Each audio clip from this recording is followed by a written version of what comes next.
Welcome home, Raiders. This week, Ghostcrawler calls it quits, so who do we rage at now? The brains at Blizz drop some knowledge on gear and Warlords, and we'll help clean up the mess with the help of a very special guest and a lot more. This is Convert to Raid number 121. You're listening to Convert to Raid, the podcast for raiders in the World of Warcraft.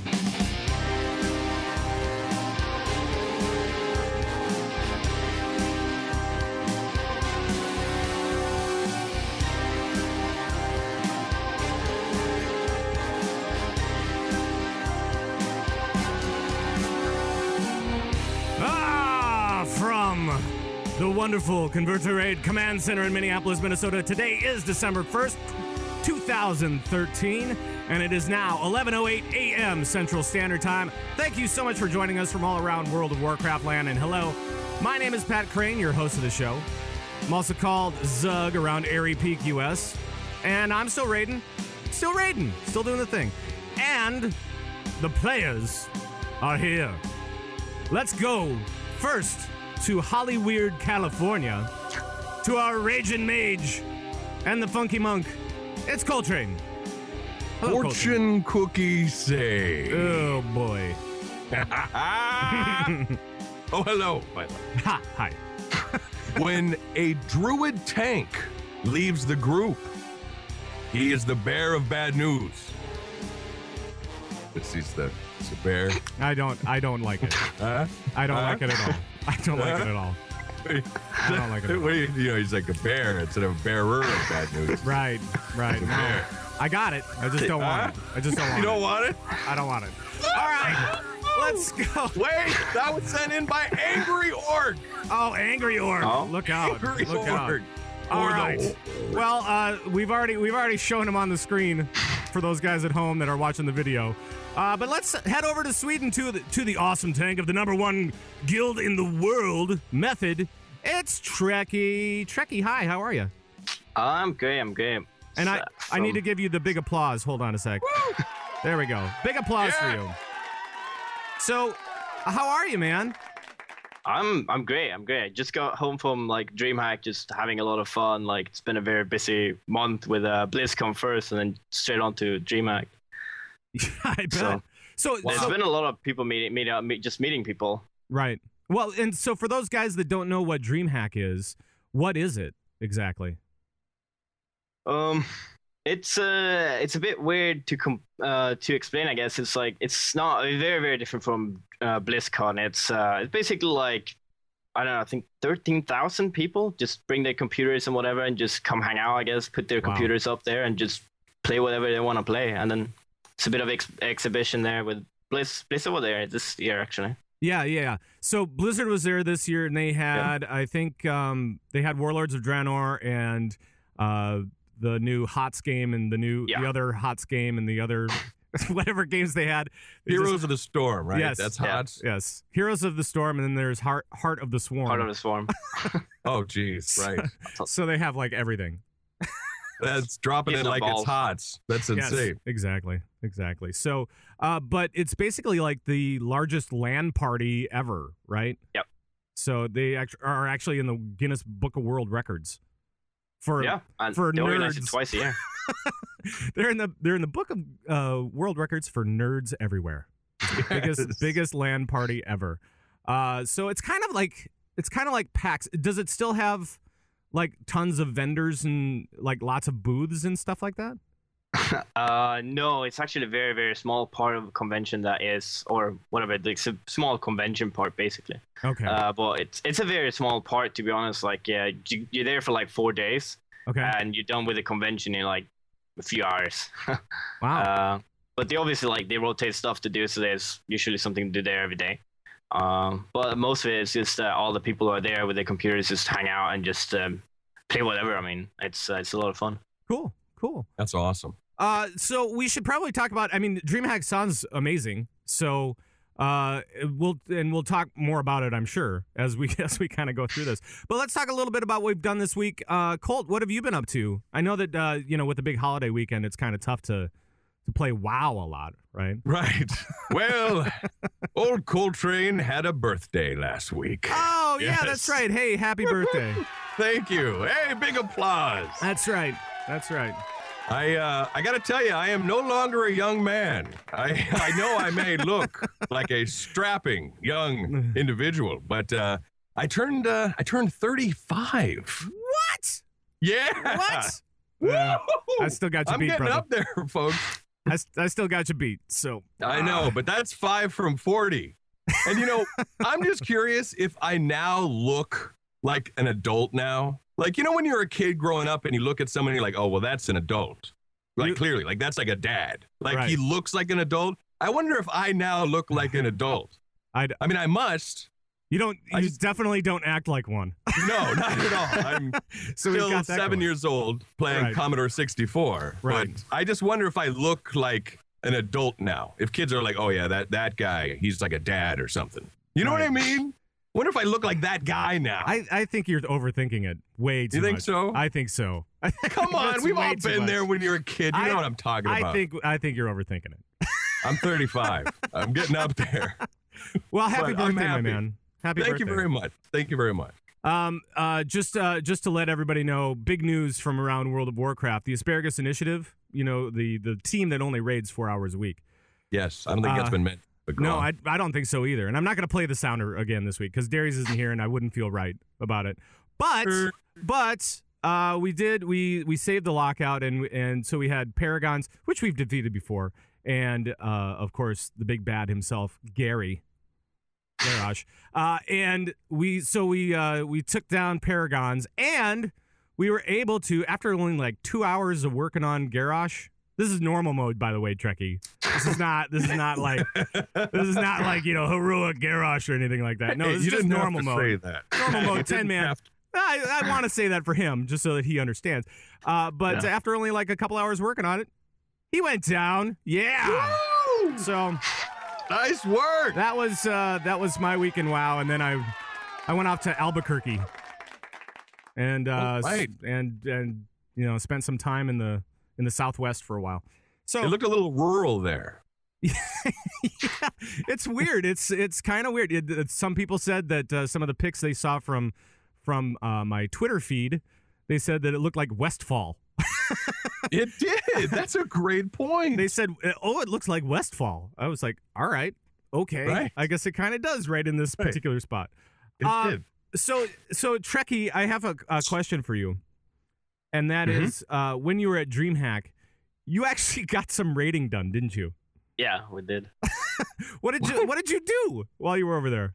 So it was Thursday. The event started, so we had a main raid basically on Thursday. So we raided from live at DreamHack. All of Six Pokemon. Are you That's weird. serious? That's so weird, man. So did you have like a crowd around you or anything like that, or what was going on? There were a few people like coming when like still raid for 5 hours, so it's like pretty annoying to stand there for 5 hours.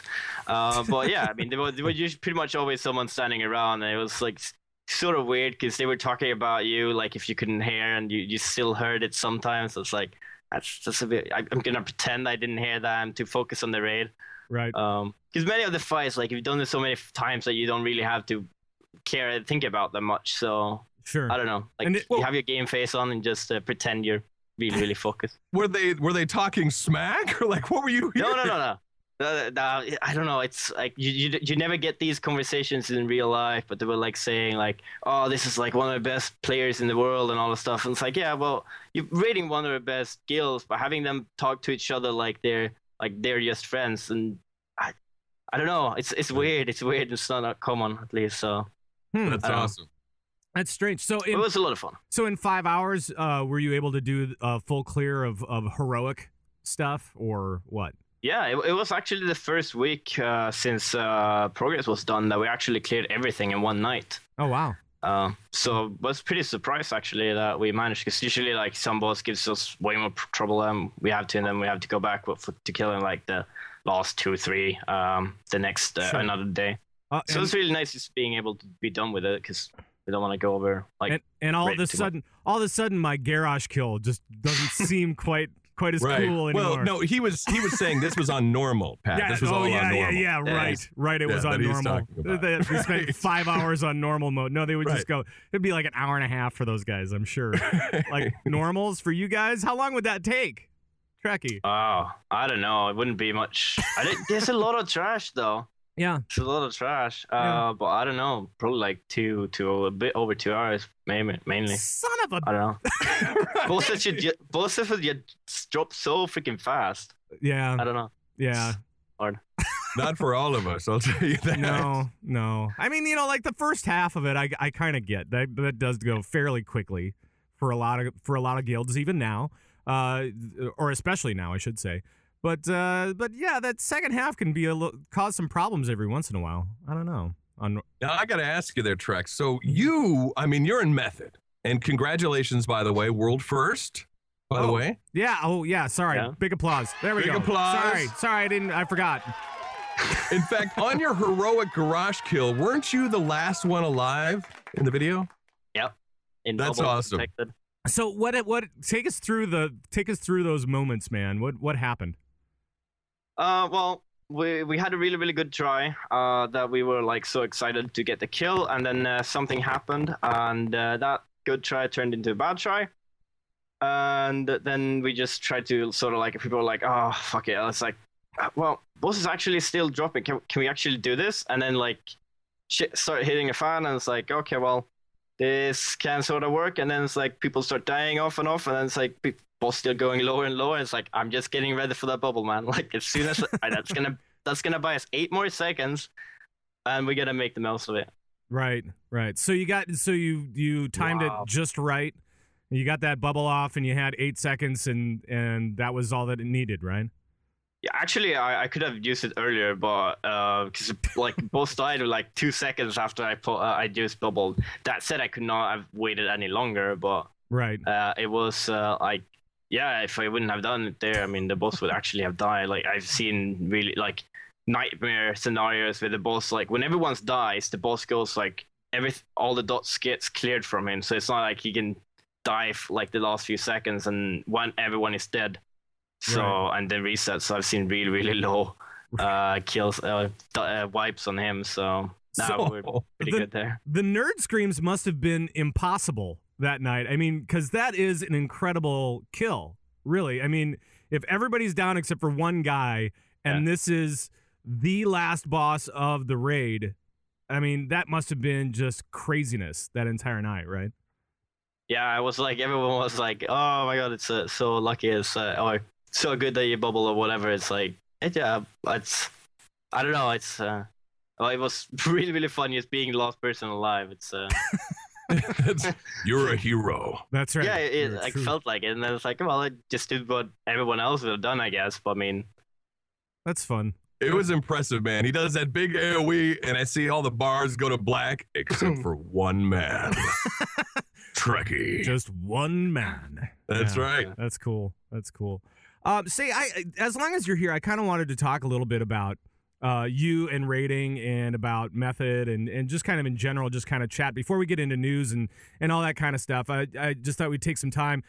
It's a light news week. It's a little, half a week for the States, for the people in the States, so we couldn't make all the news this week. But we have you here, and I'm glad we do. Because I want to talk to you about how long have you been raiding? Just in general. Raiding in general? Yeah. When did Burning Crusade come out? So you've been around since BC? BC. Yeah, I started raiding. Like my first experience with raiding was like Karasan, like 2-3 months after Burning Crusade came out, I think. Gotcha. And after that, I just joined into a 25-man guild pretty much as soon as I could, because like it was so much better just doing it in 10-man than like doing 5-man. That's what you knew before, and questing and stuff. So right. So when did you get into Method, and how exactly did you get into that guild? I've been in Method for about 3.5 years. Right after about Lich King died. It's pretty much around the time I joined. Okay. And how was that recruitment process? I mean, what did you have to do for that? Actually, I applied to Method actually before, way before, but I didn't get accepted. Also, I played in a lot of guilds. But anyway, like I was playing in a Swedish only guild, Memento Mori, which ended the Lich King World 25th, and then they pretty much announced that during the next expansion, we're not going to be a raiding guild anymore. So I started looking for other options and maybe even quitting the game. And then rumors just went around, and someone from Method later contacted me and said, like, do you want to try out a few weeks in Method before you make any final decisions? Wow. That's pretty much how it went down. So I made an application, just go pretty much instant. So you were already raiding one of the top guilds. It's just that guild ended up going away from raiding anyway, right? Yeah. I joined the Memento Mori because it was Swedish only. So, and we actually ended up, I think a 25 spot is pretty good.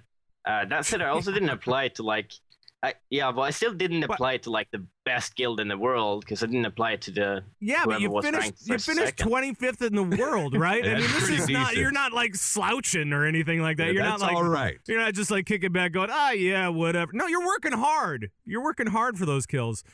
So going from a top 25 guild to top guild is not that big of a leap, right? Well, like I said, I joined Method when Method were ranked 9th in that tier, and they had a few like really, really top kills, of course, like Kil'jaeden and Sartharian 10-man and stuff. So they were very, very well known. And then when I joined Method, it was such a good fit. They'd recently kicked their other tank that they didn't want to play with anyway. Mm-hmm. So when I came in, it's like everything fit perfectly, and everyone it just worked seamlessly. Right. And by the way, do you have any other alts that you're working as far as I'm guessing that you're still doing tank stuff even for alts. Yeah. But what other tunes are you playing right now regularly? Because you have a Pally. I got a Pally tank as main, and then I got a tank monk, tank warrior, tank DK, and tank druid. Wow. So the guy likes to tank. So you like to tank? Is that what you're saying? Is that what you're saying here? And then I love the Warlock as well because they had a tanking spec. But that just actually DPS with it now. Right. So now, out of all of those tanks, obviously you favor your paladin probably, since that is your quote unquote main. But what other tanks do you prefer out of all of them, I guess, since you play all of them? Yeah, right now, warriors are really, really fun to play. I don't know if that's because the fact that last year they were pretty boring, so they just got a huge boost, and that makes them a lot of fun to play. Otherwise, Brewmasters are also very, very fun to play, like they were last year. DKs and Druids, I just feels like a bit left behind, so I play them a little bit less. Do they feel pretty balanced? I mean, all the tanks somewhat? I mean, are they all desired, or just Druids and DKs not as much? Yeah, Druids and DKs just not as much. Huh. Boy, weird. DKs used to be like the guys at one point, right? I feel sorry for them because they were the class that sort of introduced the active mitigation way of tanking. And then they just like, okay, we're going to add that to the other classes and then just going to keep it how it is for the DKs. And that just ended up making them pretty subpar because they didn't change that. So now the others have so much stronger active mitigation and DKs were first with it. So wow. I'll tell you, if I was a DK, that would make my blood boil. I'll tell you that right now. What? Really? Blood really? Boil. Really? Really? You're going to go there? All right. Fine. All right. Whatever. So that's a little bit about you and about Method, but how was BlizzCon? Now, Method, you guys did the live raid, by the way, and you kind of cleaned up, right? I mean, you won that one anyway. Right. So big applause for you on that as well. Yeah. So, and you had a last minute kill, right? Yeah. They pretty much told us that they did not want to let us kill it because they wanted to cut it early. And it's like, well, can't you just let us kill it? It's like a minute left on the fight. And it's like, well, maybe we can draw over, because they were very strict about the times. Yeah. But yeah, we managed to kill it. It's like, and then it's like the first word, we heard, it was like, oh, I was still 30 seconds too late. I don't know. It's like, well, we got killed. But they got to hurry up for the Diablo 3 costume contest. Like, what's more important than this? Right. That's insane. Right. So we Well, just that was happy we intense. actually managed to kill all of them. That was actually a good. That was actually a big concern of ours. And Midwinter's, like before, when we said talking about the race, like I just really hope we can even finish the race in time. Right. So It was just an hour. That's all you had. yeah, and that was like with the introduction and all that stuff. So I don't know if we did. I don't even think we had a whole hour for like from the first pull till when we killed the boss. So Right. Wow. Yeah. But I mean, you guys like, because I know that I was talking with Ian Hazzikostas and with Josh Allen, the guys that were hosting it, and they were like, okay, let's see if we can stretch this out just a little bit more. Let's see if we can push the TV guys to not break quite yet. We're almost there. I'm sure that we're only like 10 seconds away from a kill, and then that ended up being 30 seconds or whatever. So it was very cool, and that was like, They were. and it was just before the enrage mechanics were just gonna wipe you out. I mean, I think that's what it was, right? yeah, that boss is very like hectic in the end. Like it's gonna come down to you kill the boss really really fast, or you don't have that many seconds extra. But Right. if you play it properly, you can buy a few extra seconds. So and obviously more DPS helps. Gotcha.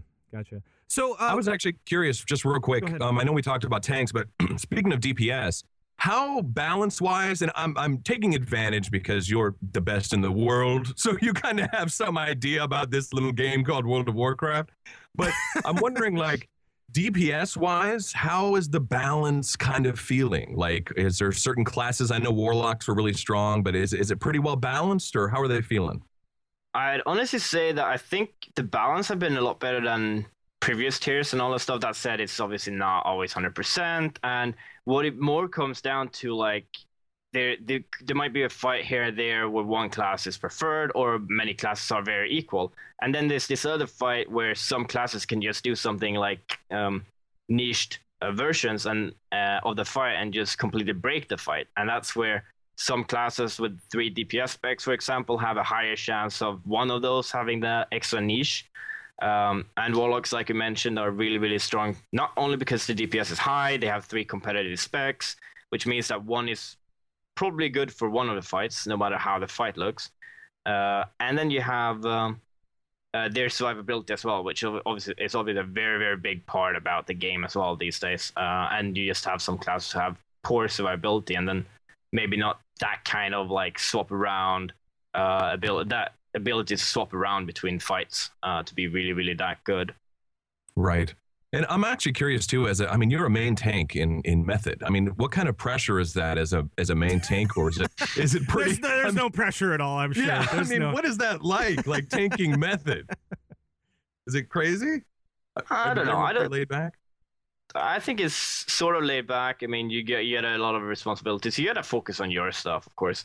I just like just like any DPS, I have to do their stuff. Like I have to do my stuff, and wouldn't say that what I do is much harder than what the DPSers do. There's a few like instant quick decisions you have to take that as a DPS is just gonna either turn into you dying or something bad happening. But as a tank, is like either you die or the raid dies, like, or you can save the day, like. Right. So it's these quick decisions can sort of sometimes just make you wipe. And sometimes it just works out better. So if you do the right calls, yeah, sure. But everyone makes bad calls. Well, but you guys, Method is kind of known for being kind of laid back, right? I mean, as far as there's not a lot of, I guess, raging that some guilds are kind of more known for. And you guys just kind of take a laid back, kind of more methodic approach. Is that right? Yeah.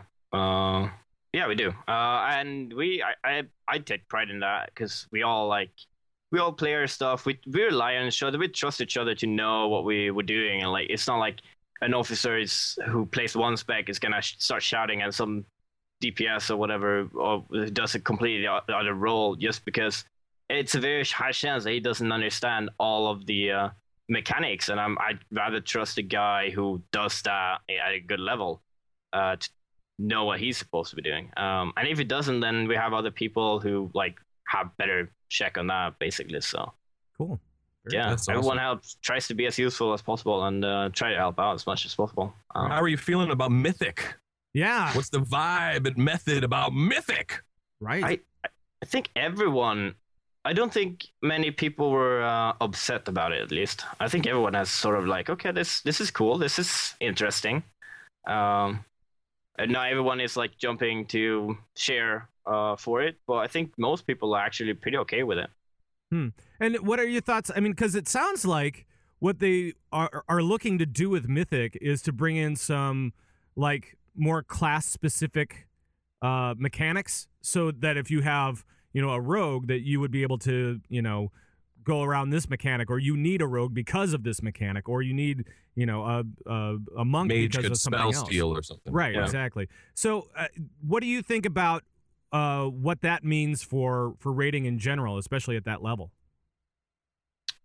I think most people who will do Mythic will be okay with it.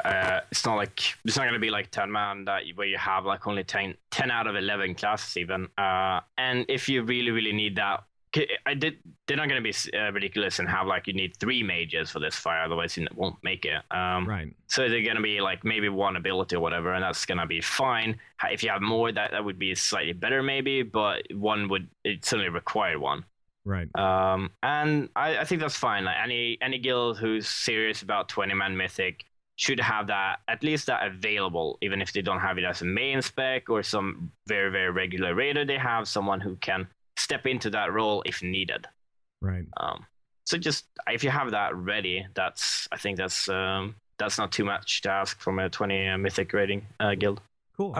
We've kind of asked some people that we've had on, and I'll just make this quick. What is your opinion of raiding in Mists of Pandaria? We're at the tail end here. As far as this expansion, how does it rate with the others? And overall, how was the raiding experience in Mists? I'd say Mists of Pandaria has probably been, except for a bit of a mishap or like mixed feelings about the first tier. I think Mists of Pandaria have been a really, really good raiding tier. Raiding expansion all over. There's not been any. They've experimented a bit with a slightly bigger raid size, and that's worked out very well for them instead of making those smaller like firelands. And I think they've learned a lot from that and just gonna keep it sort of similar. But the raiding 25-man heroic, what we do with the world first race, I think that's been very, very solid this tier. I can't speak for every raider out there or whatever they're doing, but for us, it's been very, very good. It's funny, that seems to be shared, by the way. We've had people from Blood Legion on, and everyone, they all say that the raiding in Mists has just been fantastic. So yeah, it seems like especially at top levels, it's been well received. Was there a particular raid that you really enjoyed the best out of Mists of Pandaria, or were they all fairly equal, or how would you rate them? I think Throne of Thunder were the best one. It's a bit for simplicity as well, because it's got a lot of bosses. It's hard to say like Morgish and Vault. Yeah. Because it was such a small instance. It was the beginning instance, all that stuff, and then you have the other instance which was small as well. It's also hard to rate them as a whole tier, because they were so different. Throne of Thunder, however, it's like, man, it had its issues, but in general, overall, it's a very enjoyable tier. Cool. All right. Anything else there, Koltrane? I'm happy. I'm happy. That's it. All right. Well, in that case, maybe we should actually move it into the raid news. Calling all raiders from around World of Warcraft land. This is raiding news. All right, well, here's what's happening with raiding news around World of Warcraft. And first up is kind of a big deal. I don't know if you know this. Yeah. You probably do, unless you've been under a rock for the last week. Now, after almost 6 years, lead systems designer Greg Street, a.k.a. Ghostcrawler, I can't speak today, whatever, he announced that he is leaving Blizzard for a new opportunity. What? I know! What? I know! He's leaving WoW! Ghostcrawler! He's leaving WoW! What the hell? No! What the hell? And I'm just like, oh man, I just hung out with you at BlizzCon for a little bit. What the? Oh man! Right, you rubbed his head. I did. You gave him a noogie for luck. It was for luck. Right, it was for luck. So yeah, I mean he's leaving Blizzard. So this is kind of weird. But as lead system designer, he oversaw roughly half of the designers, half of the World of Warcraft designers, including class, item, profession, PvP, and encounter teams. He liked everything that we love about this game and PvP. Right. He oversaw. So the buck stops here. That's right. So I don't even know. Trekkie, what do you think about this whole thing? How did that strike you when you heard this? I was very surprised. Very surprised. Like you said, I met him at BlizzCon, talked a few minutes with him here and there, and it's like, it just came right out of the blue. I was just not prepared at all. Right. I blame Twitter trolls. That's what I blame. Yeah. That's what I blame. It's such a crazy thing because he is like kind of like the face. Like it's Ghostcrawler. Like everyone knows Ghostcrawler. And these design teams are teams. So he's involved with everything, but it's not all just Ghostcrawler. So a lot of people are like, well, now that Ghostcrawler's gone, like there's a whole team of designers. But because he's such like, it's Ghostcrawler. He's become like, it's Ghostcrawler. You know, I don't know how to say it, but it's just amazing to me that he's been such an icon in this community, in WoW and everything that he's done. It's just a crazy thing to see that he's leaving Blizzard. I mean, my goodness gracious. And I go ahead. Well, I was just going to say that the thing about it really is that he's always been so vocal. You know, I mean, he is kind of the voice of the development team, or has been for such a long time, that it's kind of weird to know that is going to be going away.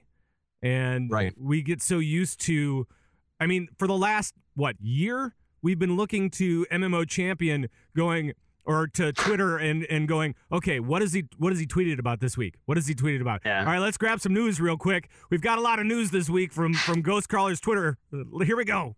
I mean, even like last week, I think I had stuff from his Twitter feed. It's like, oh man, and now he's gonna be going away.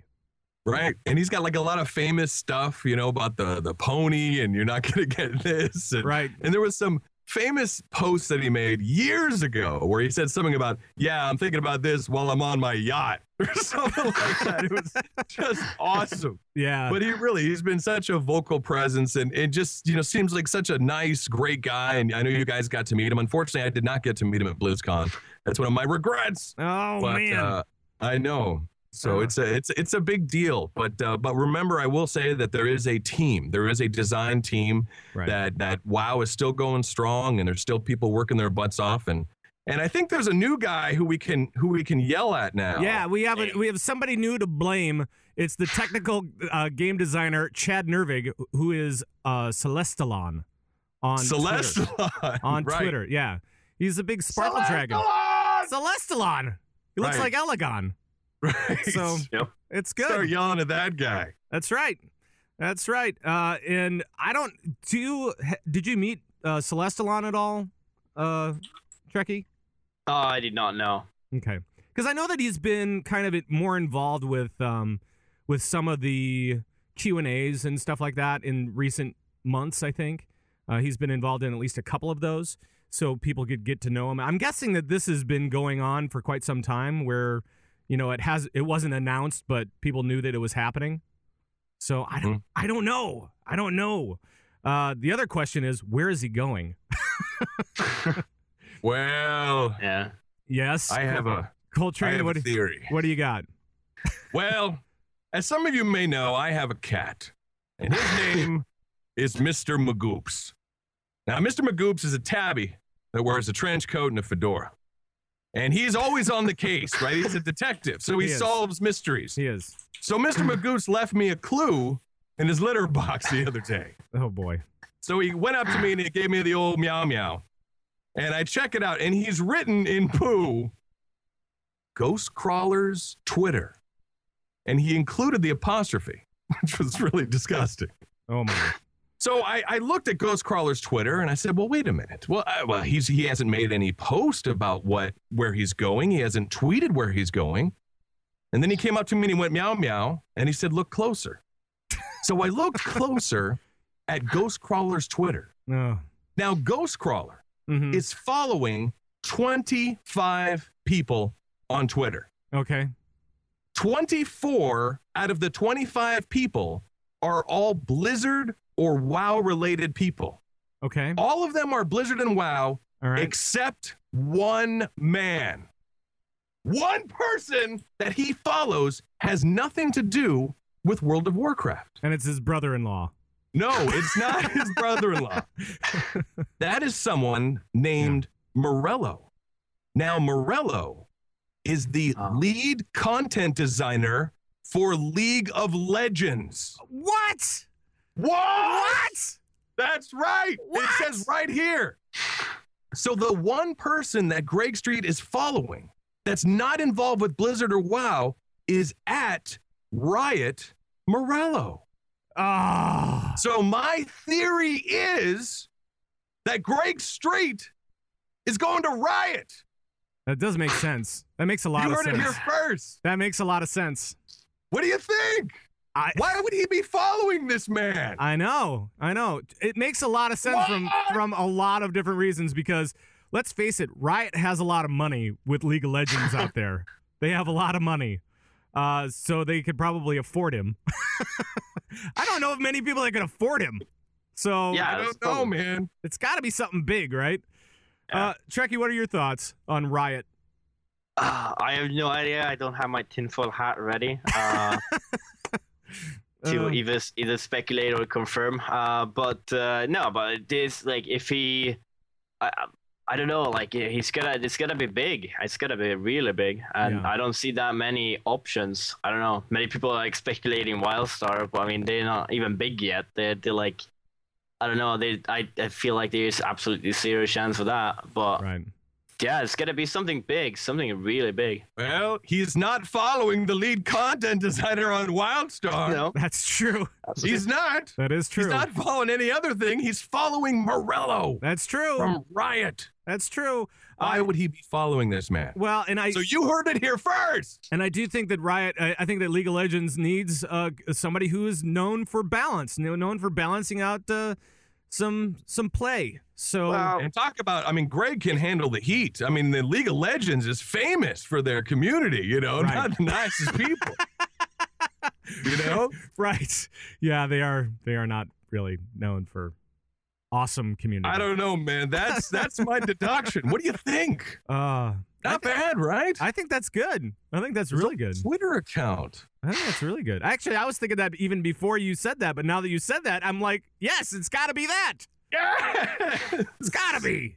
Of course, this is not necessarily it, but we're just guessing at what it is. So I'm just saying. But if you look at the evidence, that could be something. I mean, why would he be following this one guy? Right. So it makes sense, to me at least. So thank you, Magoo. There we go. Thank you, Mr. Magoops.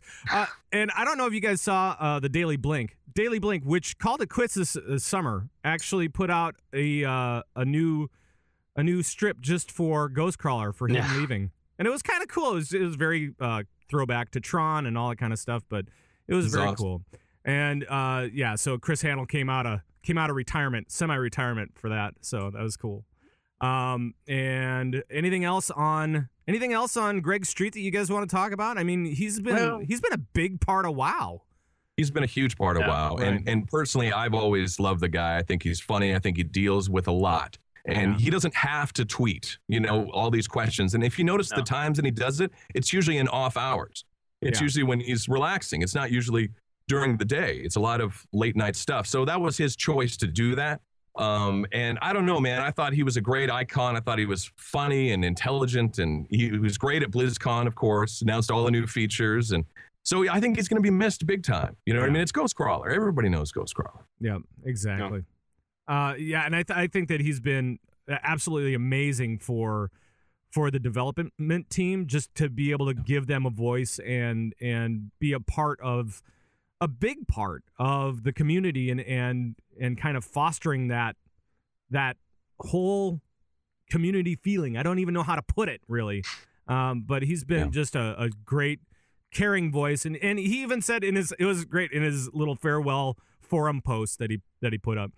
He said, I wanted to thank you all for being a part of the grand quest. I have said 100 times that having passionate gamers, including the angry ones, is a far better place than having a community that doesn't care. So for all of you forum trolls out there, it wasn't your fault. So for all you guys giving a hard time, and it was really cool because there were like 85 pages of responses to this forum post, right? Right. And I was reading through them, and they were all so nice, and I'm like going, oh my God, I can't believe that there's not one negative thing. And then I went to the last page, and somebody said, God, I thought they would have fired you years ago. Right. Jeez. I'm like, wow, thanks, random bad forum troll. That's awesome. Level 1 character, you know. Exactly. Yeah. Exactly. That's cool. So good luck to Greg as he moves on. And it was great. It was so great to be able to hang out with him at his last BlizzCon, at least where he's, one of the developers. So that kind of makes it a little bit extra special for me. But we should probably move on to... well, I got to ask you, Pat, is it worthwhile? I mean, we did... Oh, that's right. We did actually get to meet Ghostcrawler years ago. That's right. I forgot about that. Right. I forgot about that one thing. Right. So... Pat and I, we snuck in to BlizzCon. This was, about 2 years ago? A couple of years ago, yeah. Yeah, a couple of years ago, dressed in a giant panda suit. So we were two-man in it. Right. So I think I was the legs and you were the head, or maybe I was the head and you were the legs. But we snuck in and actually met Greg Street. And I think we have a clip of it. Yeah, this is one of our special moments with Greg Street. Here we go. Look, just lean over. I gotta see that there's a woman dressed as a succubus. Oh, good. A giant panda. Follow me. Greg Street will be pleased. Did she just say Greg Street? Yeah, Greg Street is Ghostcrawler. Where's she taking us? Okay, listen up. Go through this door and sit down on the couch on the left wall. Greg is going to sit across from you. Do not make eye contact with him. Do not speak or gesture. Just sit there quietly. I think I see Ghostcrawler. I know. Shh. He's just sitting there staring at us. Yeah, I know. I'm scared, Colt. I'm scared too. Oh my gosh! What are you? Let's get out of here! Let's go! Keep running, Colt! Security is right on our tail! Blizzard police, stop or we will tase you! Don't tase me, bro! Oh! Panda down! Repeat, we have a panda down! Oh my. Was that another shot to the fellas? Bobby! We got a ice pack for my friend here. Maybe a Kaja Cola for the road. Get out of here! Play. So that was that was I forgot about that last part, thankfully. Right. Because I did get a shot to the fellas. The fellas got tased. You really transformed there into some type of creature. Yes, Greg Street is not who he says he is. No, he is not. All right, let's move it along to Immersius, the first boss of the Siege of Orgrimmar, and there was something this week where one man, took him on and beat him as a warlock. With one warlock. Beat Immersius. And I'm trying to figure this out, trying to wrap my head around it, because this doesn't make sense. So as long as Trekkie's here. Yes, Treckie! he's the brains. Treckie, I know this. I know that this is, the first boss on normal, and it took him like 45 minutes to beat the boss. But what the heck is going on with this fight and this warlock? Oh yeah, there's been some major oversights, I think, about that fight that made it doable. You know how they usually, like with bosses that cannot be moved, they usually give them some ability that will kill you if you don't actually stand close to them. Apparently that one didn't do anything on pets though, and you have your pet tank it from range and just doesn't die. Right. And that's pretty much all the damage you take in that fight. Yeah, because it was like if you put your pet at just outside of melee distance, right? So then it won't actually take much damage at all. It won't take the melee hits, it will take the spell hits instead. And they are reduced by a lot of damage. And you're supposed to get a debuff. I guess pets are like, they're blacklisted. They cannot actually get that debuff, which basically just completely negates the buff then instead. Yeah, it says the Warlock's pet or most are immune to the debuffing breath. And they said, but all pets, not just Warlocks, have a 90% damage reduction to AoE abilities. Right. So Corrosive Blast is a frontal cone AoE. So the pet's just fine. He's just chilling, baby. That's right. He's having a nice time. It's also another oversight because when the boss enrages, it's supposed to be doing like 1,000% more damage, but that doesn't seem to be affecting that blast. If anything, it's only for the melee attacks, I guess. Weird. So, I mean, I would think that. So basically, what it is Warlocks can do it with a pet tank. Mages would probably be able, maybe able to do it if they had enough survivability cooldowns and stuff like that. Right? Do you think No. Or would they have a problem? You need to have a pet tanking it because if you're not tanking it, you're gonna get the breath and you're gonna get the debuff and then you're gonna die after 3. And Shane cast them if he's not close enough. If you're not close enough, it's gonna cost them until you die. So you need a pet to take every one of those blasts, pretty much. You think mages could do it with an elemental, though? No. Yeah, well, mages can do anything. Maybe. I mean, they can do it all. They're the best class in the game. So if anyone could, it'd be mages. It's a fair point. It should maybe work with a pet, but you also need a bit of those survivability cooldowns, that self-healing as well. Yeah. Not saying it's not doable, but yeah, you need a pet though. And Warlocks really kind of are known for their healing abilities, for their being able to adjust their life bar as they need it, which is ridiculous. Yeah. Ridiculous, Blizz. Thanks, Ghostcrawler, for that one. Thanks. Maybe it's his fault. No, we got to start blaming Celestalon. Celestalon. We got to. Celestalon. Thanks, Celestalon. Thanks a lot. You jerk. Unbelievable. But I guess they were saying that the boss enrages, but the enrage actually only lasts for 30 minutes, and then he unenrages. He unrages. That's the best part. He like calms down. He unrages. He's like, all right. It's just like, no. Right. I'm tired. I've calmed down. This is outrageous. The only other damage you take in the fight is also not directly from the boss, which means that then it's not affected by like the enrage part either. So it doesn't increase. It's the same throughout all the fight, like from the ads, whatever, in the second phase and the pools you stand in as well. But this was a long fight. I mean, it's like an 8-minute video from this guy who on YouTube he goes by Snowball. I'm not even going to try for it. But he's Russian, and I don't even know what the letter. Like I have no idea what the letters are, let alone how to pronounce it. Right. So I'll just call him Snowball. That works. But it took him like 45 minutes to do this fight. Yeah. That's insane as well. That you could just keep going for that long, even through an enrage, through everything else. This is just weird.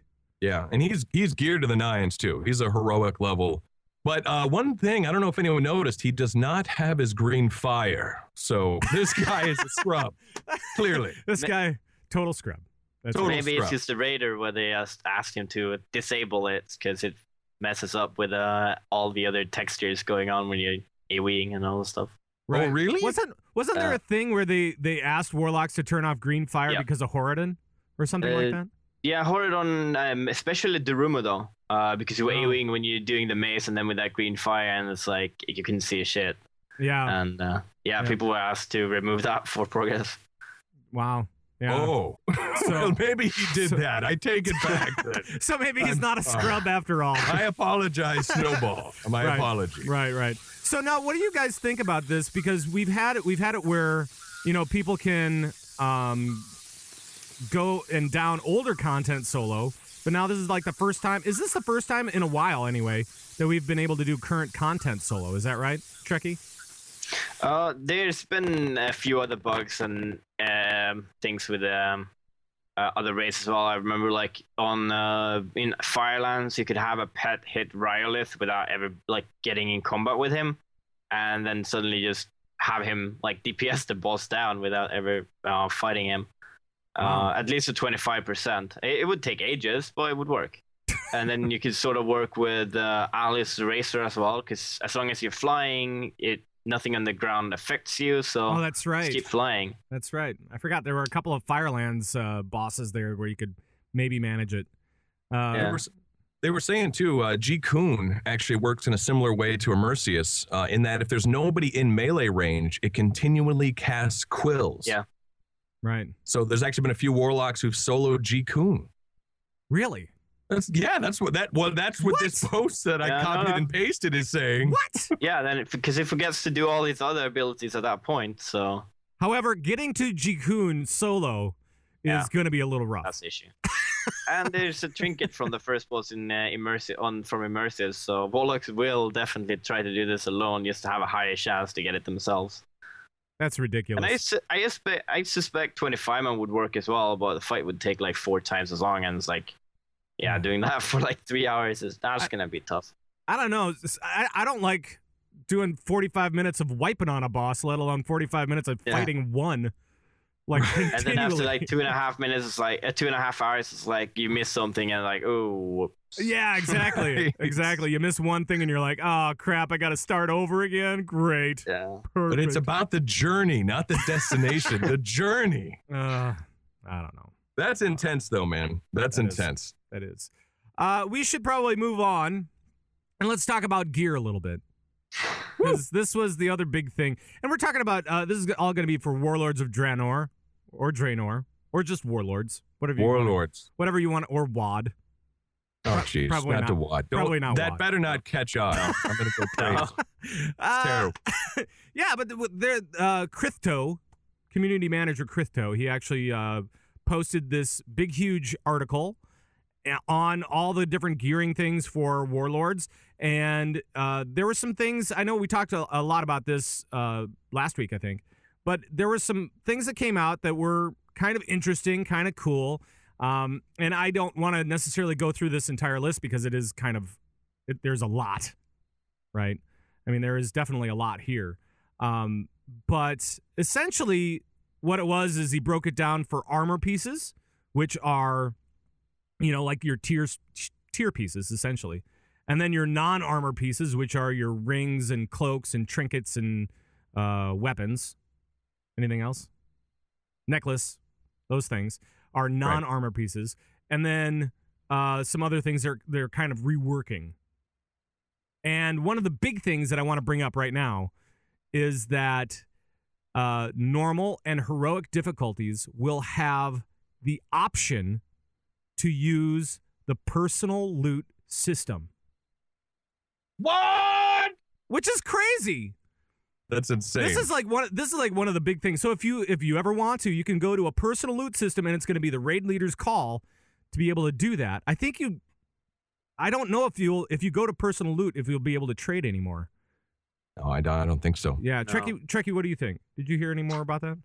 I didn't hear more about this. This first time I read about it when that post came up as well, and I was pretty surprised because it's gonna be one way to be superior than the other.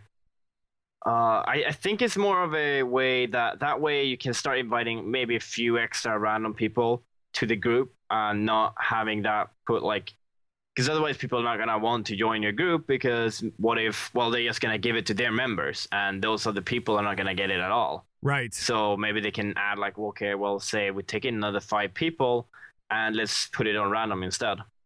Yeah. That's the first thing that popped in my head at least. And the other way around too, so that if you bring in pugs, you won't have to worry about them stealing stuff from the group either.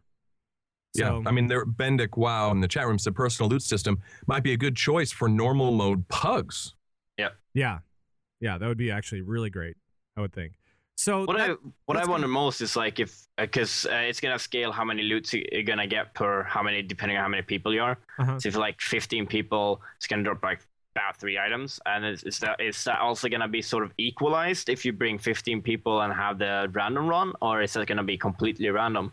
Well, because if it is, then maybe it's higher chance you just get more loot to your raid if you have it on random. Yeah, well, if you can swap items, then maybe, you know what I mean? Yeah. So but I don't think that they'd be able to do that on personal loot. So, that's kind of weird. So I'm guessing it would work pretty much exactly the same as Flex is right now, right? So yeah, but in Flex you can have like on a way you kill one boss, 2 people get an item because everyone else was unlucky, and then another try you have 15 people get loot. Yeah. So but it's based off of the individual, so that every individual has, I think it's like somewhere around 15% chance to get loot or something like that. And then the rest of us just get gold. That's right. This is Warforged gold. Warforged gold. That's right. Warforged got 100 gold this time instead of 28. That's awesome. Great. Thanks a lot, Blizz. What's a couple of thanks, Celestalon. Yes, thanks, Celestalon. Thanks a lot, buddy. Well, I got a couple of questions in this post. There's a couple of things in here that don't make a lot of sense to me. All right. Surprise, surprise. And this is it. Secondary stats will not change based on spec, but set bonuses will. Yeah. What? Okay, so here's my question. This just seems obvious. This must not be. I'm reading this the wrong way. But if I'm on my Windwalker and I got agility, but see, agility is a main. Yeah, that's main stuff. That's main stuff. Main stat, secondary stat, right? So your main stat. So the haste and crit is what will not change. That will change. That will stay. Yeah. Yeah. So that will stay. So your main stat, your agility, your intellect, your strength, your whatnot will change with your spec, but anything else, haste, crit, mastery, those things will remain on your item just as they are. No changes at all. And they're also looking at more secondary stats too. So it's one of the issues is spirit right now. Yeah. Which is a secondary stat, and that's not supposed to change. And they said that spirit will only be available on rings, like non-armor pieces. Right. So, and what they're thinking pretty much is that it's okay to have an item which gives spirit, even if it's not going to benefit you in the other specs, but you're not supposed to, like, if you have full best in slot DPS gear, doesn't mean that you should automatically have full best in slot healing gear at the same time. So it's like you can, if you respec, you don't have to find a new ring. You don't need to find that you can use it. It might be slightly subpar, but it should be fine. Worst case, you hopefully you can get a proper strength trinket or whatever with a separate secondary stats and can slap that on for when you do go DPS instead of healer. Yep. Well, and it sounded like the spirit stuff was kind of interesting, and I think the same holds true for bonus armor for tanks. Yeah. Where you're not going to get it on your main pieces. You're not going to get it on armor pieces. That's what they're calling it, armor pieces. So you'll get it on the non-armor pieces, on the trinkets and necklace and rings and stuff like that. And you'll be able to use it. But for spirit, in the case of spirit, you won't need to be able to fill every slot. You won't have to fill every slot you can with spirit in order to be a good healer, which is good. Yeah. So you can have, haste or crit or mastery on your rings and still be fine as long as you have it on your cloak and on your necklace or something like that. So you'll be okay as a healer or as a tank for that bonus armor, right? Yeah, they want you to be good at one spec and then okay when you do the secondary specs. They don't want you to be overpowered in both. They don't want you to be subpar in both either. So it's on spec or off spec is something you do on off hours when you're not raiding. Maybe you're playing with friends basically, and being like that optimal like min maxing is just not needed at that level. Right. Well, and this actually does a lot for those guys that are changing specs during raids, right? So for like the off spec healer, or for anybody that's switching around, if you need a third tank, now all of a sudden you'll be able to go, oh, you know what? We can actually switch that around. We can switch it up, and I can be a tank if we need a third tank for the whatever kill it is, and then switch back and be awesome at DPS, right? So Treckie, as a tank, I guess, and as an as a support class person, what do you think about all of these changes coming up for Warlords? Yeah, in fact, even from a min-max type perspective as well, because I'm assuming you obviously are doing that. Right. Yeah, about the gearing and part, it's like I think it's nice not having to bring extra tier parts, and it's definitely gonna make because some fights, like you mentioned, you're gonna have a few more healers, you're gonna have a few more less healers on some fights, and just gonna make them able to just without having to collect gear from current content as well to be sort of competitive. And that's just gonna be overall pretty smooth. You don't have to have a 40-man roster for a 20-man raiding guild, so you're gonna be able to keep that nice and small as well. Yeah, that's something that I hadn't even considered. Yeah, really. That you won't have to change your team up, right? I mean, you'll have maybe a smaller bench now because you won't have to worry about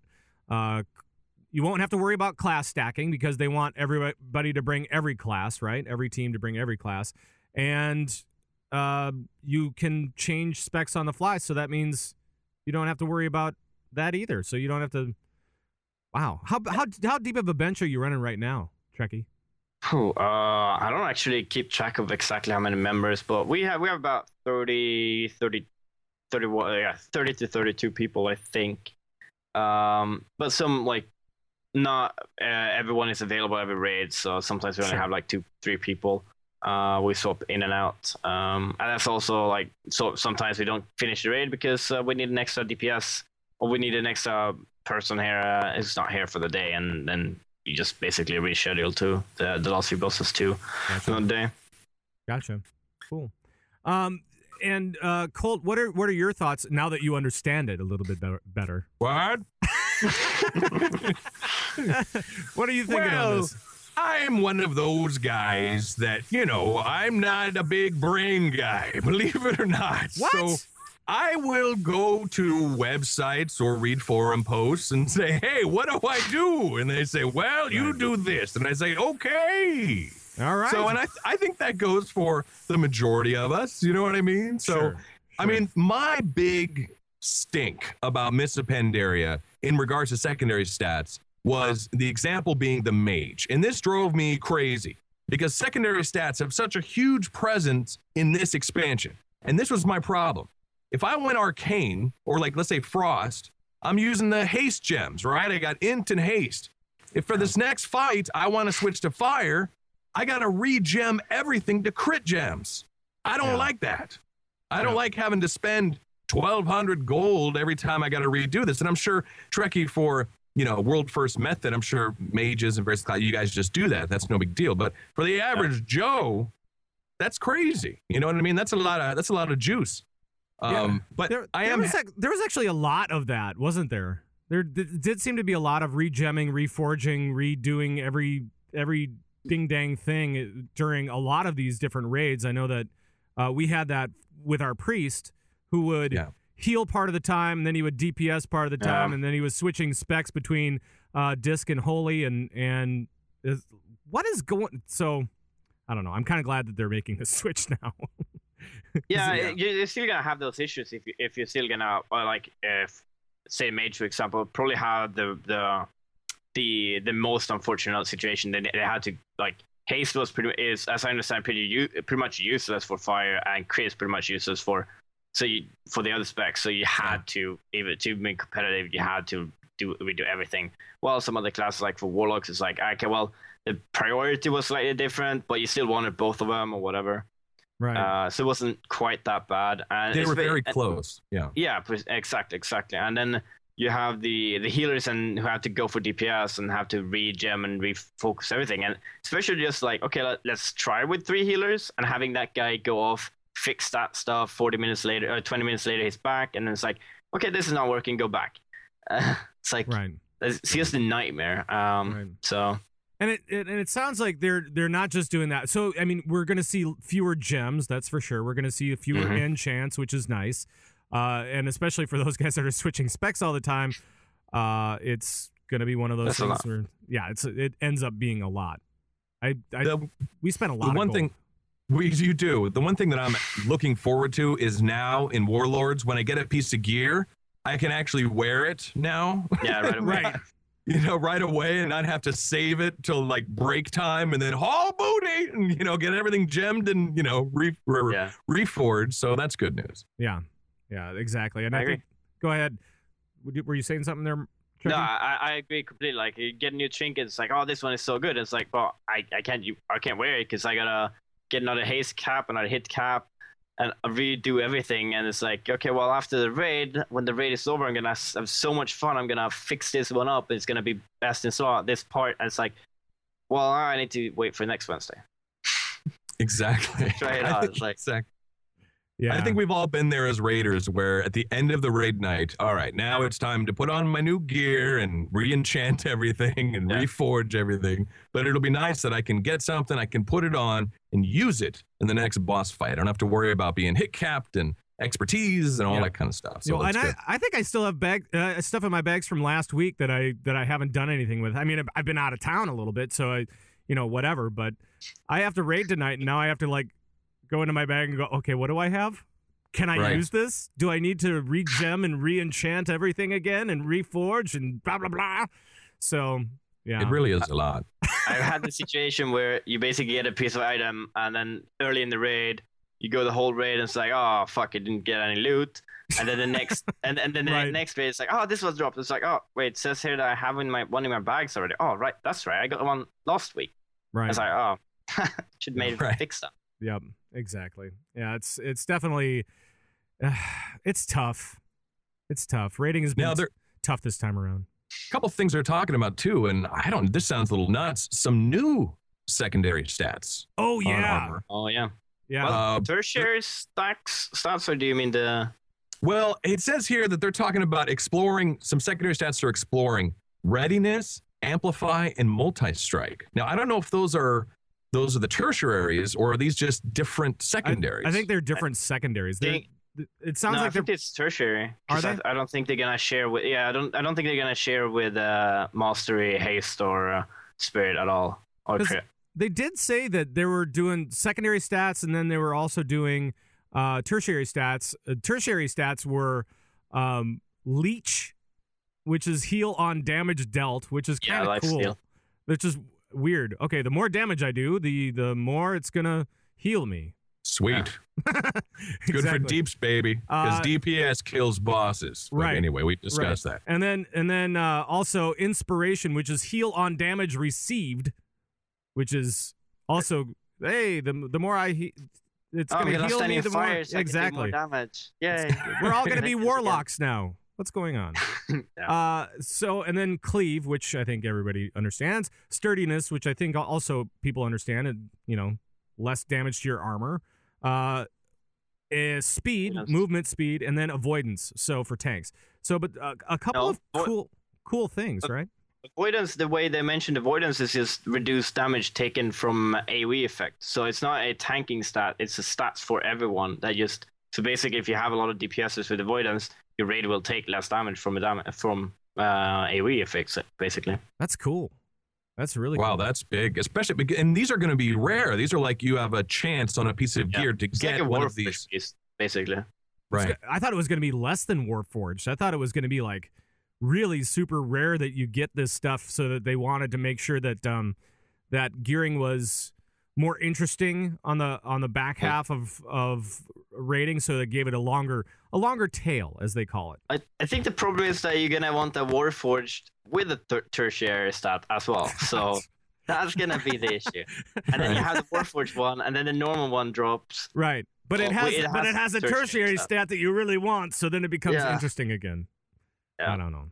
Well, there's going to be no way, I'm curious, during progression for method, that you guys are going to be like, all right, we're going to build an avoidance set so we can take less AoE damage, because you're going to be in such a rush. It's going to be so random. There's no way that you could try and stack the raid with this or anything like that. No, not really. I don't see how that would be doable. For the second tier, maybe you're going to take, like, say you have one piece with avoidance and one piece with, I don't know, multi-cleave or whatever, and you might want to have both just so you can swap around a little bit for come next progress.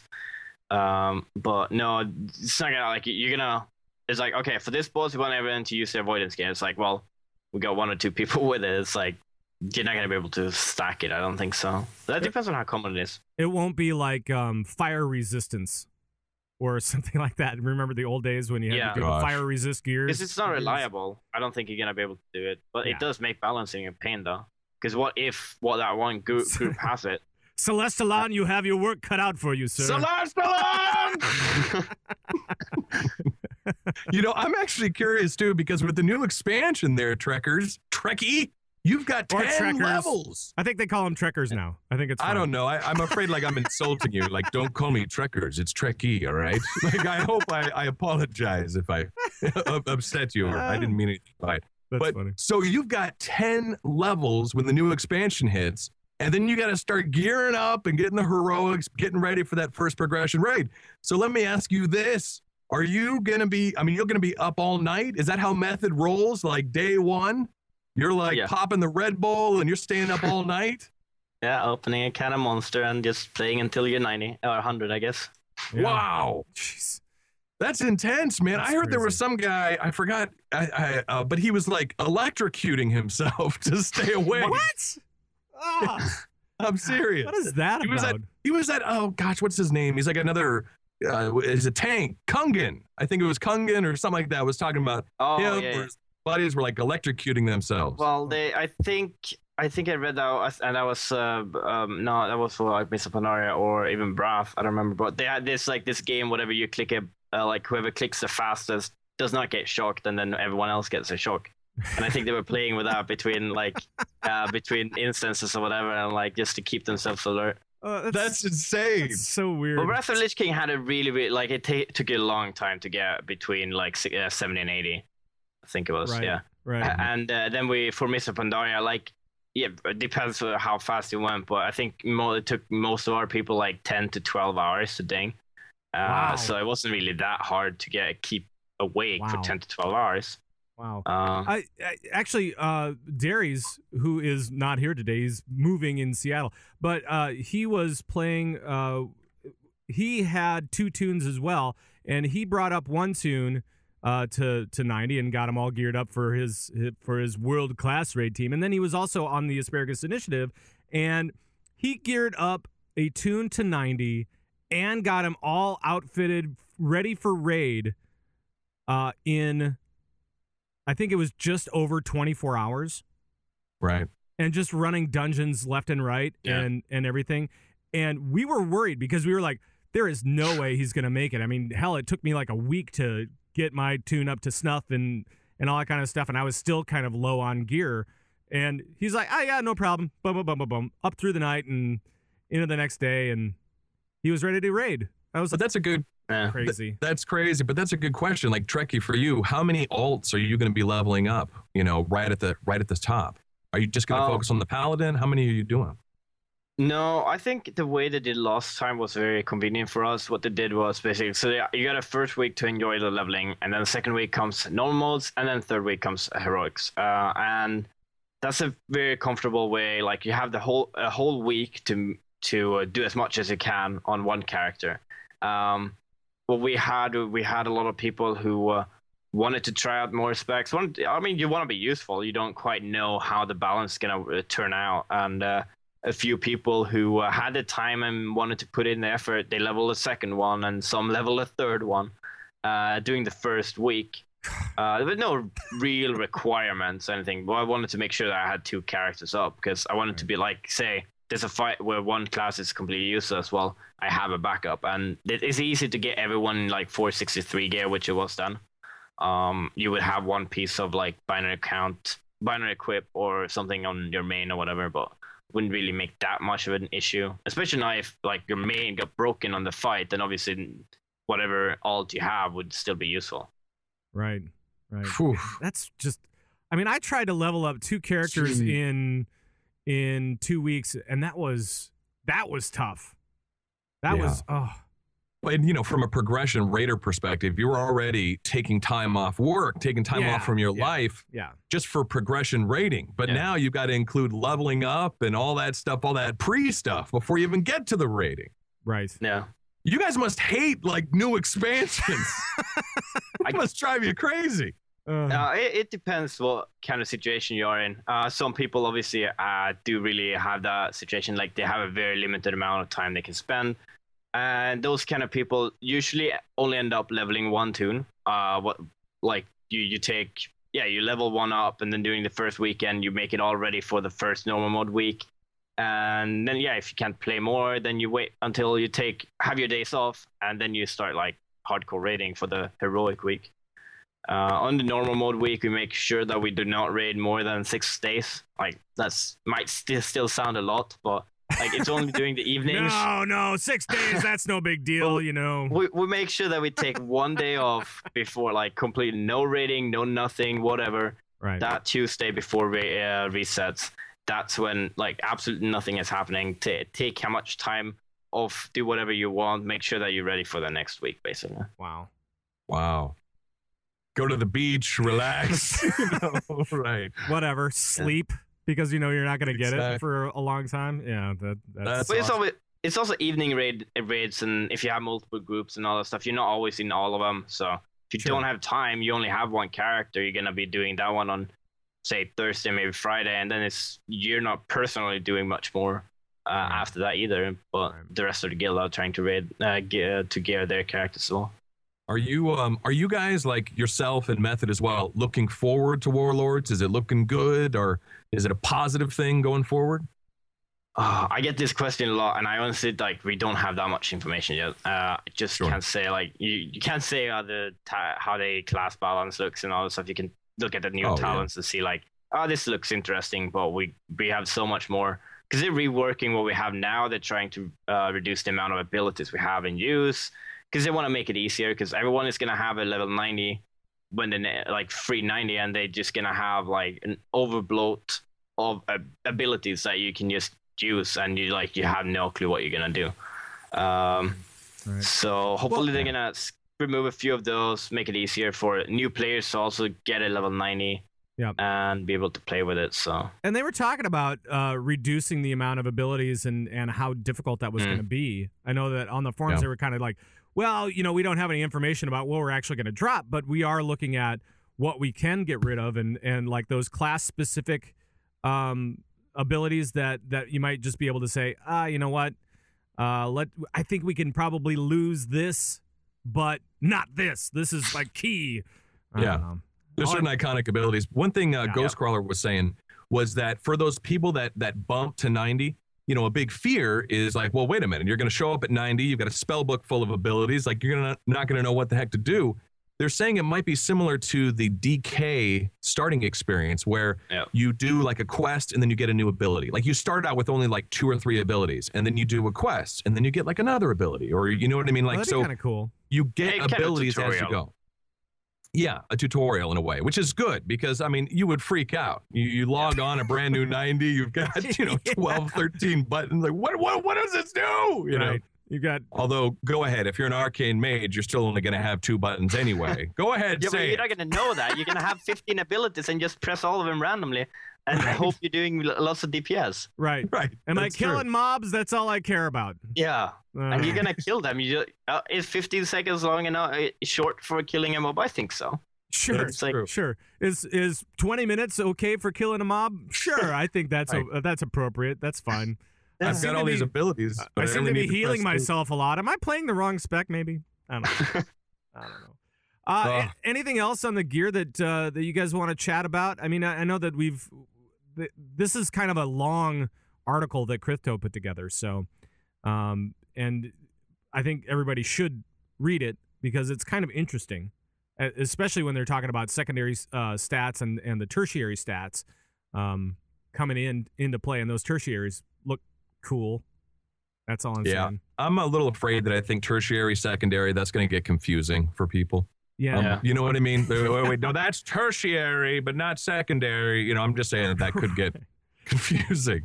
You know what I mean? Going forward. That's my only fear, but it definitely has that possibility. So they should make it like so that tertiary stack, so like another color, and that way you just have a main stat, the green stat, and then the third stat, or third color stat, whatever. I think that's pretty simple. Like, they have the green stats already. It's just spirit. They just let's keep it white. Right. But yeah. That's nice. And it sounds like they're reworking. I mean, they're basically reworking how tanks are going to work with active avoidance because they're getting rid of dodge and parry, and they're reworking how mana regen is going to work because of the whole spirit thing. And it sounds like we're going to be in a better place, which is good because I thought that spirit's been broken forever. Spirit's like one of those things you need a lot of it at the beginning of the expansion. First year you go crazy and then never. Yeah, you need nothing. You never need it again. So. I like Hipley in the chat room. Hipley CTR said they should just call them bonus stats, like bonus. Like I think that's a much better word to use than tertiary. Because it's going to be random. You're not going to be able to gear for it. It's just going to sort of be there on some pieces. And Yeah. Bonus, baby. That's right. All right. Well, maybe we should get to a couple of questions and then get the heck out of here. What do you say? Let's do it. All right. We've got mail. We do. And if you have a question about anything for us regarding rating or anything else, just let us know. We'll try to answer it on the show. You can always email us at converttoraid@gmail.com. Or you can call our raid line at 612-787-RAID, or you can join the live show, try to get our attention and see if we can answer your question here. Colt, why don't you start us off? Read this first letter for us, please. Sure. This is from Caliban from Dalaran. Wow. Hey, that rhymes. Wow. Nice. Poet didn't even know it. Right. From Caliban from Dalaran had this to say today. Woo! Oh, all right. Boy. He says, "Hey, Zug, Darius, and Colt, champion of the working class." Now, he actually wrote that. I didn't add that. He did. I don't just usually announce me as champion of the working class. He actually did write that. Yeah. He says, "This week, due to my bolstered confidence from listening to the show and learning more about raiding, and from Koltrane standing up for LFR raiders, I not only ran a flex wing this week, I led the raid." Small applause. Actually, I'll give him a big applause for that. Big applause. Big applause. Why not? I mean, hey, if you're leading a raid, that's awesome. That is awesome. See, he wrote small applause, but he deserves big applause. He does. He definitely does. Yeah. A guildie was asking if anyone was interested. I jumped in. We shouted in town, and next thing I knew, since I knew the fights, etc., I was on vent explaining the fights to a pug for a wing of Flex Siege of Orgrimmar. That's awesome. Much like Colt, I work unusual hours and have limited playtime and my own lady wife. So I hop on when I can, usually late at night. I've never been in a raiding guild, so LFR was perfect for me. But since listening to you guys, I had the knowledge and confidence to step up and lead. /roar, feeling great. Yeah. Thanks all for your antics. P.S. I ran LFR with Grandpa a couple of weeks back. Sup. All right. Sup. So that's kind of cool. I'm glad that we can inspire people to take that next step. That is good. And, LFR, it is not just for people that it's got such a bad rap. It's for people that also don't have the time to do a regular raid, that work late hours, that have a family, have a wife and children. Right. So I think it's a great thing. So that's great to hear, Caliban from Dalaran. That's awesome. Now, so Trekkie, do you run LFR at all? I mean, I'm sure that you have before, but have you done it at all this tier? I've done it once, and that was this week when I leveled my rogue. Just to get extra gear. I've actually just completely ignored LFR, to be honest. To be frankly, this tier, because there's been flex, and I run like 3 to 5 flex a week with my ults, full all 4 wings. So it's you don't just have time. That is pretty demanding. You don't have time for this stuff. You got 3 to 5 flex runs a week. Then I do a main raid and 2 10-mans as well. So the LFRs are like, and I don't always need something. None of my, like, only my rogue, like, with 440 item level needed something from LFR. Sure. That's why I joined. So sure. Yeah, it's not really running that a lot, no. Well, and I found that this tier especially has been one that where if you're not running LFR on a regular basis, you don't need to run this LFR either. I mean, there's not a lot of upgrades for you as far as it goes. Flex is a better option if you're running normals already, or even heroics probably. I mean, just run a flex. The options, the gear is a little bit better, and if you're running normals, running heroics, you can practice that fight a little bit better with all those mechanics and stuff, right? So yeah. But that's good. I'm glad that we can. So Treckie, for those guys that want to take the next step, now that they've been raiding for a while, normals. Now, how do they get into heroics? What would you suggest for people that want to get into heroic raiding? Honestly, I'd say like if you can actually clear the instance in normal mode, the first few on heroic are easy enough. Like they rank lower in difficulty than the last few on normal mode. So I would say it would be a relatively seamless transition to just, well, you have more bosses to kill, and yeah, just keep going basically. Sure. A lot of people are like feel like, well, I've killed this boss on normal. Why would I have to do it on heroic? But you do get that sense of just accomplishment whenever you do kill a boss. I mean. And is there a way that how would somebody go about finding that heroic team if they wanted to jump up into like doing like they really wanted to make a run for, they have the commitment, so they want to make a run for doing heroic, joining a heroic guild. How do you think people would do that? I mean, is it just looking on the forums and stuff like that, or what? I think WoW Progress is a great tool if you're really looking into going into a new realm, new server or just a new guild. And then you just try to find a guild which sort of fits with your times and all that stuff you want to raid. And then you start investigating a bit about the guild as well. See if they stream, see how their culture is, and if you're going to fit in that guild, because hopefully you're going to spend a whole lot of time there. Right. Then how well progressed they are should be secondary. Really, you might want to aim for like a realm first, because that's always a few titles that are interesting and all that stuff. But it's just the most important part is, in my opinion, is just get a guild that fits you, rather than where you're progressing right now. Good. So we've been saying the right stuff, Colt. We've been saying the right things. Good. Good. Even Trekkie's saying this stuff. Okay, cool. Well, we did pay him before the show. We're like, look, say this. Yes. We gave him a script and we said, read this verbatim. That is true. I'm actually curious too. You mentioned earlier about, you tried out, for method. What is the tryout thing like? Like, what is that? It's not really that much. Like you get a trial spot or whatever, which basically means that people are looking what you're doing, seeing so you're not doing anything massive, like big mistakes or doing useless damage just to get more damage on the meters. But like you're useful, you know what you're doing, and all that stuff. So it usually takes a while. It takes everything from like 4 weeks to 3 months, depending. Like some people are pretty cut to clear cases, and some people are like a bit more. You have to look into it a bit more. And then some like DPSs usually have it easier as well than healers, because healers have to sort of work with each other, tanks as well. And then the biggest problem really is that you don't really know another raider until you've done a progress tier with them, which means that if someone joins early on farm, you can't really say like he will get promoted to member after a few months anyway. But if you haven't done the race, the next race with us, like then we don't really know how dependable and how good he is doing progress. It's a very, very different game when you're playing farm and when you're playing progress. Right.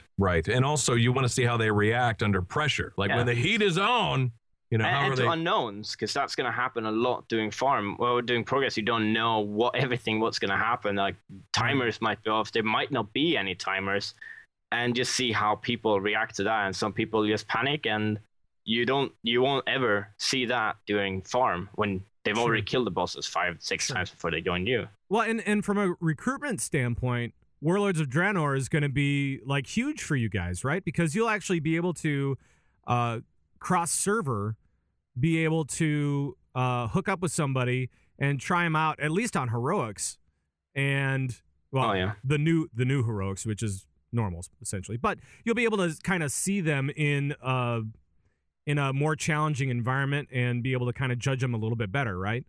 I think this is a feature that we're not even really gonna bother about. Oh, really? Because a lot of people who join Method are like, it's like applying for a job. Like someone says that I can be really, really good and all that stuff, but if you have no credentials, nothing that can prove it, then we have very little basis to prove that on. And if we do, like now we are going to be able to do that heroic raid, but together to see them in action. But it's still not really the same. Mechanics might be different and all that stuff. You might have run it before, might be guides, and it's just not quite the same thing. And then you obviously also have to organize this 25-man who, if you're not running it for gear, you might not have that much incentive to do it. I think it's great for lower tier guilds because you're gonna be able to add them into your roster, into your to your group, and see how they perform, and then they can transfer. Okay. But most people who apply to Method are serious about it. Do not mind transfer just to prove themselves. Gotcha. Sure. I mean, you guys are the best in the world, so you know. Hey, if you can't fork over $15, let's go for 25, whatever the hell it is. I get it. So in fact, I'm actually curious, just real quick on gear.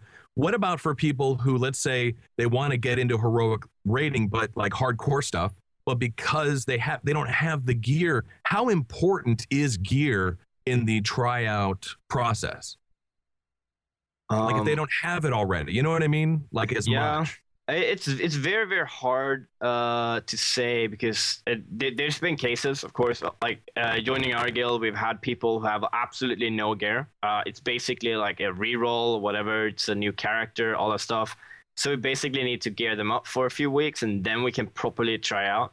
And that makes it's a very different kind of evaluation. But those people, obviously, it's not average Joe just coming in the trade chat looking for a guild. It's someone who's been in top guilds before, have a lot of previous experiences, did not raid previous content. Right. And that's obviously also some of the things like, why did you not raid previous content? Like, was it boring? Did your guild fall apart? And because usually it's like if you have that drive to be really, really competitive, when your guild dies, you look for another one. You find your way. You stay at the top. And it's basically like, okay, you got to have an excuse for not having good gear. Like, you can have a valid excuse, of course. But like, you're not raiding lost tier. It's like, okay, why? And then it's like, okay, fine. And if they have a lot of good recommendations, we try them out. But that's pretty unusual. Most of the time, it's like they're raiding hardcore in another guild, and they want to step up a few places. Right. Well, I really tear it up in LFR. So if you're looking for someone, if you're looking for somebody, if you're looking for an LFR badass, I'm the guy. Right. Just, we'll throw that out. Of course, there. As soon as he goes into flex mode, he might just only buff the group. Hey, we're not talking about that right now. All right. Well, maybe we should get the heck out of here. What do you think, fellas? Let's do it. All right. But first, before we do, we've got some 5-star reviews from iTunes, and this is where we give a shout out to those listeners. Isn't that right, Koltrane? That's right, sir. We got some 5-star reviews from Gank Theory. Mm-hmm. Whoa! The Paladin and Zulalam. Yeah. Zulalam. Any shout outs this week, guys? I just want to give a shout out to everybody in the Asparagus Initiative. Yes. Congratulations on your garage kill. That was awesome.